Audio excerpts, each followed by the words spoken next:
A paz do Senhor, meus irmãos. Estamos aqui nesse dia, né? Eu quero compartilhar com vocês algo. Eu sei que alguns já adquiriram essa agenda maravilhosa, chamada Agenda Moedim, né? De 2024.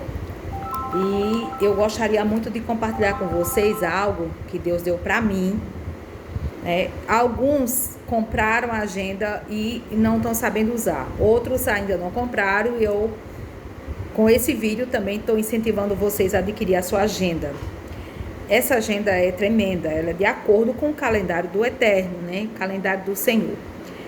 Na agenda, eu fiz um vídeo passado falando de 4 motivos de incentivo para você adquirir essa agenda. Um deles é que essa agenda tem as parashot. Parashot é o plural de parashá. Parashá é porção em hebraico. Então, o que é a parashá que tem aqui na agenda? Eu vou mostrar para vocês.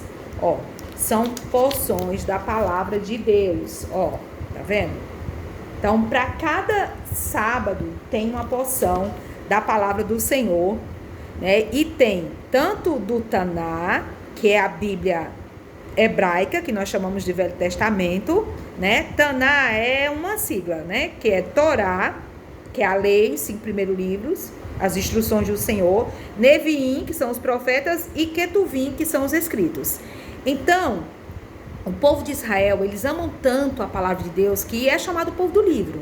Mas a gente sabe que eles foram exilados muitas vezes da sua terra. Em Israel, eles tinham totalmente liberdade de ler o Taná, né, que era a palavra do Senhor, todo sábado nas sinagogas, nós sabemos disso, no templo, ensinar. Mas quando eles eram exilados, eles ficavam sem essa liberdade. E um dos exílios, alguns historiadores falam que foi no exílio babilônico, né, no século 6 antes da Era Comum, ou antes de Cristo, eles eram proibidos de ter um local para ler a palavra, para ler a lei, né? Para ler a Torá e para ensinar seus filhos. Então, o que eles fizeram?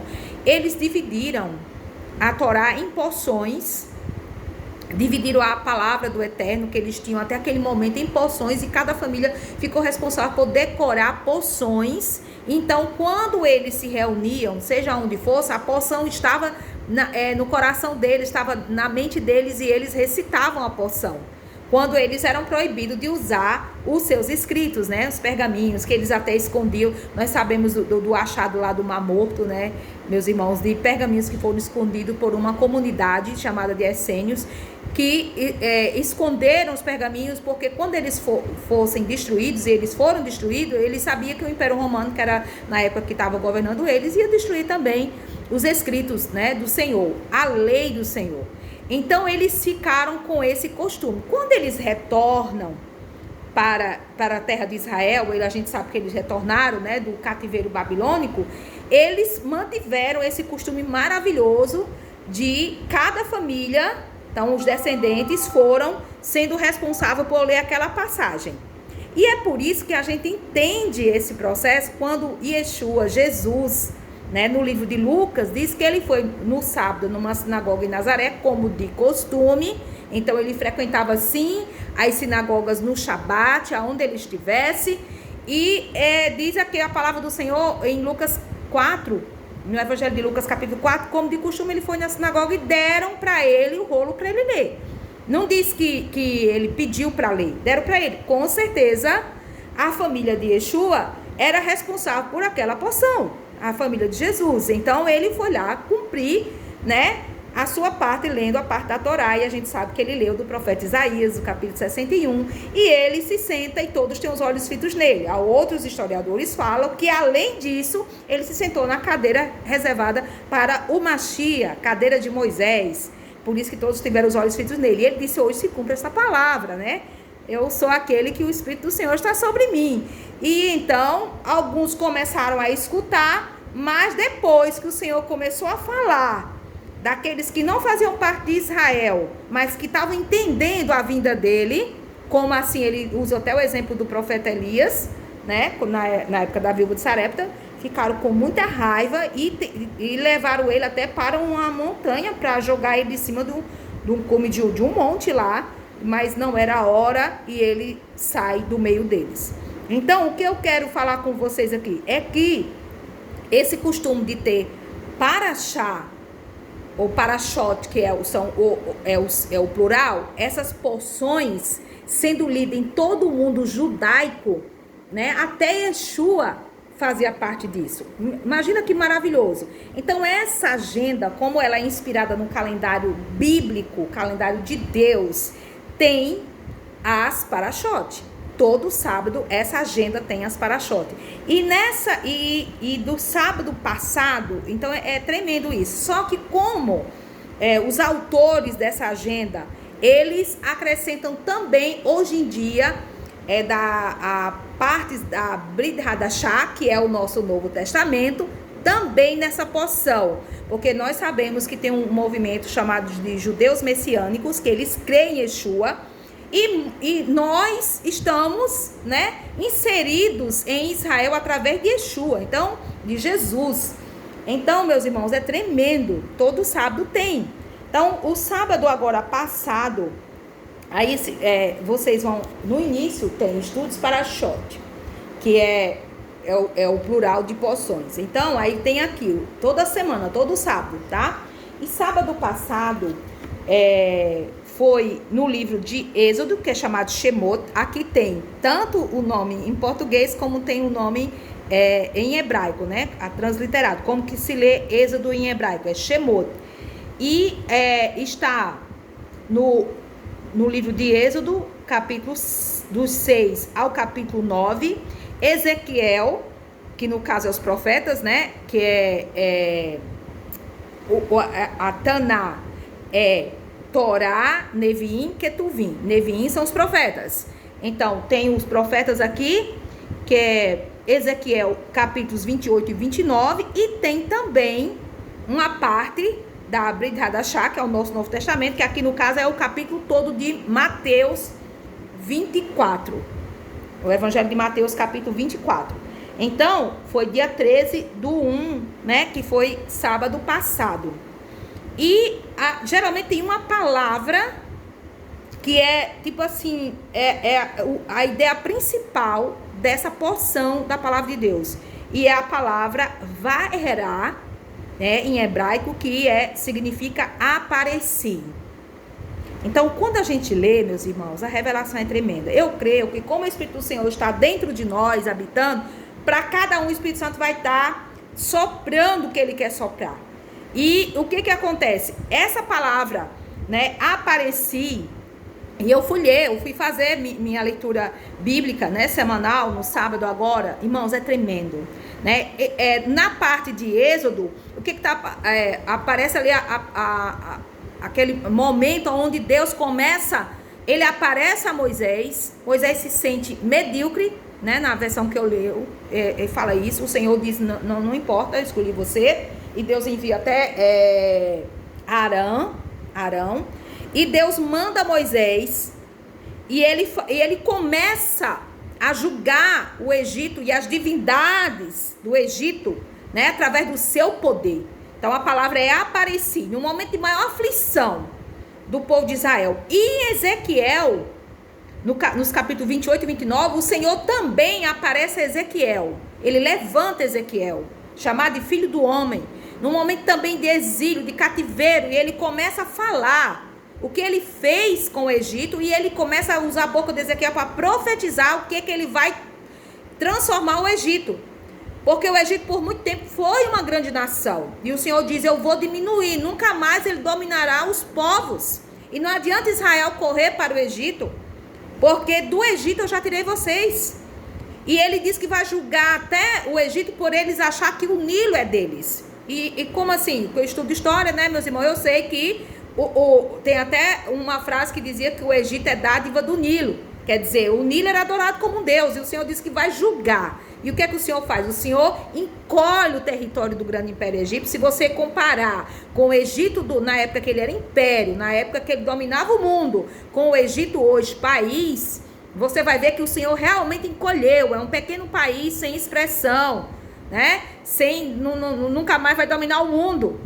Então, assim, o Senhor está mostrando para Ezequiel e, mais uma vez, apareci. Ele está falando que ele também vai julgar o príncipe de Tiro, né, que é uma figura de Satanás, como o faraó era uma figura de Satanás, que não queria que o povo do Senhor fosse liberto. Então, o Senhor apareceu também, né, para Ezequiel. E o capítulo 24 de Mateus tem o que a ver com tudo isso? Capítulo 24 de Mateus, meus irmãos, é tão tremendo isso, que o Senhor, Yeshua, Jesus, o Mashiach de Israel, né, o nosso Messias, ele fala do capítulo 24, tudo que vai acontecer, os princípios das dores, mas a palavra é: não temas, não fiquem amedrontados, não fiquem desanimados, porque é necessário que tudo isso aconteça. Vai acontecer muita coisa, então vocês verão o Filho do Homem, né? É a mesma palavra, apareci, aparecerei, voltarei. Então, assim, é tremendo isso, né? Depois de muita tribulação, tanto da igreja como do povo de Israel, porque nós estamos ligados ao povo de Israel, as promessas são para eles e para nós, né? E ele fala, né, que ele vai aparecer, então virá o Filho do Homem com poder e grande glória, e nós já sabemos do final dessa história. Então, para você não ficar desanimado com os terremotos, com o tsunami, com os levantes, com a guerra ideológica e com tantos tipos de guerra que nós estamos enfrentando, com esses ataques, com essas guerras pipocando, com o mundo, muitos tomando partido contra o povo de Deus, não se atemorize, porque Yeshua já falou para nós não se atemorizar. Nós temos que ficar em vigilância, né? Porque sabendo que tudo isso é o princípio das dores. Então, Mateus 24 faz parte dessa paraxá de sábado passado, né? E eu coloquei aqui, a lição é: nós, nos tempos de aflição do povo do Senhor, o Senhor sempre aparece e resolve a questão. Se olharmos para o Egito e Babilônia, que no caso que Ezequiel estava lá, com seus respectivos governantes, temos um pequeno vislumbre do que será deste mundo caído e do anticristo, o antimachia, quando o Machia de Israel, Yeshua de Nazaré, aparecer. Então, né, e ontem à noite eu estava orando, né, e o Senhor foi colocando mais ainda, dizendo: lembre-se nos tempos de aflição, o que eu fiz. Quanto maior a aflição, quanto maior o levante, quanto maior os abalos, mas eu sou glorificado nisso. Eita Deus! Então, nesta manhã, em nome do Senhor Jesus, eu ministro sobre a sua vida, né? Olhe para Jesus, olhe para a figueira, olhe para o alto, porque o Senhor, escute a voz do Senhor. A voz do Senhor é poderosa, e o Senhor diz em Mateus 24, não passará nenhum fio, nem o iud das minhas palavras, elas vão se cumprir. Então, povo do Senhor, vamos nos animar no Senhor, e eu tenho certeza que o Senhor quer que você, ao, né, Deus falar com você, e se você quiser seguir essas leituras, isso é muito importante. Essa é uma tradição, mas, meus irmãos, coisa boa é guardar a palavra do Senhor no nosso coração, né? E você vê o cumprimento ou a continuação dessas palavras proféticas no Novo Testamento, na Brit Hadashah, né? Seguindo a Taná. Então, a Taná não é uma outra Bíblia, é o que nós chamamos de Velho Testamento, que na verdade todo aponta para Cristo, aponta para Jesus. Então, nós precisamos ter esse costume também, de pegarmos a palavra do Senhor e de nos colocar ela, né, para dentro de nós, guardá-la no nosso coração, né? E o Senhor falava mais, o Senhor falava assim: vocês precisam ouvir e ver a minha voz. Esse é o momento de me seguir, de ouvir a minha voz, para não ficar perturbado, para não ficar preocupado. Então, outra coisa que eu senti forte do meu coração, o Senhor quer que a gente escreva aquilo que o Senhor falar conosco. Então, você que já conseguiu a sua agenda, ou se você não tem outra, mas é muito importante, né? Você escrever aquilo que o Senhor está ministrando no seu coração, né? Escrever também suas petições, suas orações, e todo sábado tem. Então, mas eu não consegui ainda. Então, não é tarde. Você vai ter sua agenda e você coloca em dia, né? E você continua. No momento que você conseguir a sua agenda, você dali em diante, você também pode ir fazendo as leituras anteriores. Não tem problema, né? Todo sábado tem a paraxá, ou a porção. E ainda tem mais a palavra que conduz, que dá um norte. Então, a palavra é varerá, apareci. Então, no momento do maior tristeza, de maior choro, de maior aflição, quando a gente pensa que não vai vencer, é ali que o Senhor aparece, é ali que o Senhor se revela como quem? Como grande eu sou. Inclusive é esse nome, né, o tetragrama sagrado, que ele se revela para Moisés naquele momento de aflição. E se revela também para o profeta Ezequiel, né, como Deus que está acima de tudo e de todos, o seu trono é eterno. E também Jesus fala sobre isso. Então vocês vão ver, né, a vinda do Filho do Homem, quando tudo parecer que está destruído, que o inimigo está tomando de conta do mundo, o homem do pecado, o anticristo, né? Mas o Senhor, é neste momento que ele vai mostrar a sua grande salvação, né? Então, que já tem mostrado também para nós, né, meus irmãos? Então, fica com essa palavra aí no nome de Jesus. E que você possa usufruir da palavra do Senhor, da palavra completa. Nós temos a palavra completa e pedir ao Espírito de Deus que sopra em nós. Amém, shalom, shalom. Nome de Jesus seja abençoado.